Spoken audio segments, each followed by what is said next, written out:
In order to escape the police, a gang member randomly threw the drugs into the hands of an old woman. However, instead of calling the police, the old woman returned the drugs to the gang leader. Seeing that she was an elderly woman in her 80s, the leader was stunned. The old woman then said she wanted to join the gang and sell drugs together. She pointed out that the leader's men were all known to the police, but she was different. She had no criminal record, and the police would never suspect an old woman of dealing drugs. So, the leader cut off a kilogram of drugs and let the old woman give it a try. She then disguised herself and started asking people if they wanted to buy drugs. However, others thought she was sent by the police and were too scared to buy. Eventually, the persistent old woman found her first buyer. After that, other people realized she was not a police informant and began to buy drugs from her. She even got repeat customers. Soon, she sold out all her drugs. When she returned to the leader with the money, everyone present was shocked. The leader also gave her her commission as agreed. This time, the leader gave her more drugs. In the following days, the old woman often appeared in places where other gang members gathered. The area had poor security, which made it easier for her to sell her goods.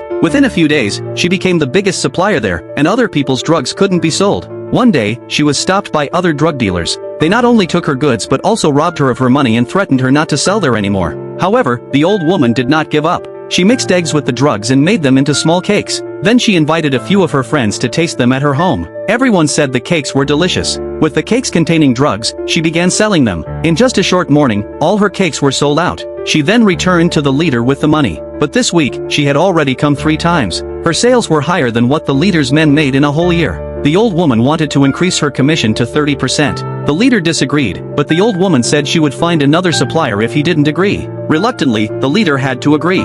Because the cakes contained drugs, many people became addicted. More and more people came to the old woman to buy cakes. This time, it only took 2 days to sell out again. So, the leader decided to give her even more drugs. But the old woman also knew that she couldn't do it alone. She invited the gang members who had robbed her to her home. At first, they looked down on the old woman, but after eating the cakes on the table, they realized she had added flour to them. The old woman had invited these people to help her distribute the cakes, and she was willing to pay them 15% as a reward. They eventually reached an agreement. From then on, people kept coming to the old woman's home to buy cakes. She also invited her friends to join in making the cakes. In this way, the old woman made a lot of money through her cakes.